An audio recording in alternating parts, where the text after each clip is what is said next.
Question number 56 ఉప ముఖ్యమంత్రి గారు. నమస్కారం అధ్యక్ష.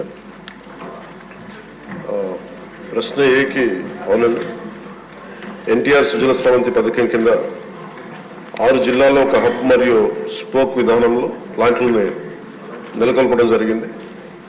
వీటిలో 5 జిల్లాల్లో అంటే శ్రీకాకుళం, చిత్తూరు, ఎస్పీఎస్ఆర్ నెల్లూరు, కర్నూలు మరియు నంద్యాల జిల్లాల్లో ఆర్ఓ ప్లాంట్లు పాక్షికంగా పనిచేస్తున్నాయి.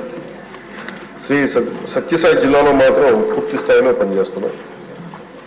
ప్రశ్న బికి జిల్లాల వారీగా ఆర్ఓ ప్లాంట్ల వివరాలు ఈ కింద విధంగా ఉన్నాయి.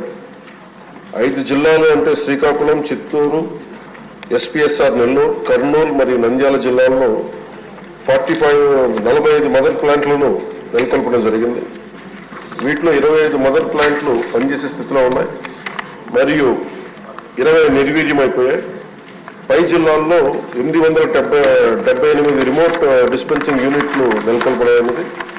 వీటిలో 215 రిమోట్ డిస్పెన్సింగ్ యూనిట్లు పనిచేసే స్థితిలో ఉన్నాయి మరియు 663 నిర్వీర్యమైపోయాయి. ప్రశ్న సికి నిర్వీర్యమైపోయిన ప్లాంట్లను పునరుద్ధరించేందుకు ప్రభుత్వం చర్యలు చేపట్టింది. 3 జిల్లాలు అంటే చిత్తూరు, ఏపీఎస్ఆర్ నెల్లూరు, కర్నూలు నుండి 5 ప్లాంట్ల పునరుద్ధరణకు అంచనాలు అందాయి మరియు మిగిలిన 2 జిల్లాలంటే శ్రీకాకుళం మరియు నంద్యాల పునరుద్ధరణకు అంచనాలు తయారవుతున్నాయి. ప్రతిపాదనలు పరిశీలించి నిర్వీర్యమైపోయిన అన్ని ప్లాంట్లని పునరుద్ధరించేందుకు తగిన చర్యలు తీసుకోవాలి.